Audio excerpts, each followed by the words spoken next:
But first, are we on the brink of an arms race in the Middle East? Fears that Iran's neighbors are racing to get hands on their own nukes because of this Iranian deal. But Duane Claridge, founding director of the CIA's Counterterrorism Center, has some shocking things to say about what's really going on in the Middle East. Mr. Claridge, you're on the phone. Good to talk to you. Thank you very much for coming in. Now, the president says his Iranian deal will slow down a Middle East arms race, to which you say what?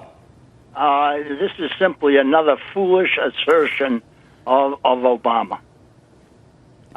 He must think that the majority of the Americans are as ignorant as the Americans who vote for him.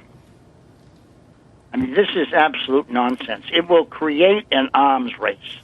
Well, specifically where? A lot of people, Mr. Claridge, have talked about Saudi Arabia. They certainly have more money than anybody in the Middle East. Are you concerned about the possibility they may get a nuclear bomb?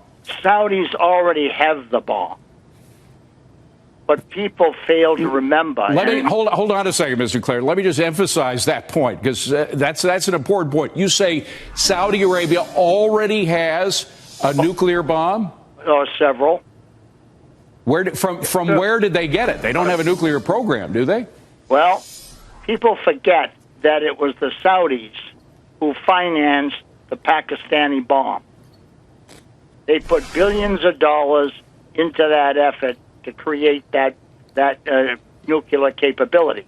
And in return, of course, they got something.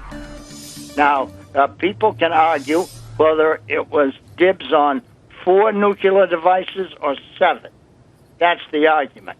But no one really in the know argues that they do have access to nuclear weapons. Well, this is extraordinary news, I think, for a lot of Americans, Mr. Claridge. And you do, just for those who don't know your background, you have a very extensive background in the CIA. You still have a lot of contacts in the Middle East. Are these nuclear weapons that you say Saudi Arabia now has, are they in Saudi Arabia, or are they in Pakistan waiting to be shipped to Saudi Arabia, or what?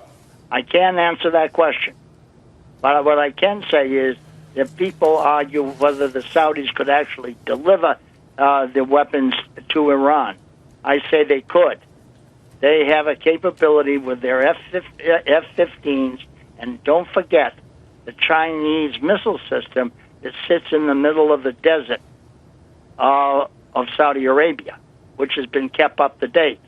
But to really do some damage to Saudi Arabia, the F-15s could easily destroy the oil facilities of Arabistan, Bandar Abbas, and finish that all off. Final question, Mr. Claridge. We're short on time, but is it conceivable that the Saudis may use these nuclear weapons, if they have them, to take out these positions in Iran before the Iranians get a bomb?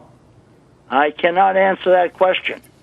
But I think if you sit around some evening on your patio with a fine glass of vintage port and a fine cigar, you may be able to come up with the answer yourself. All right. Duane Claridge, a legend in the CIA. Duane Claridge, thank you very much for joining us.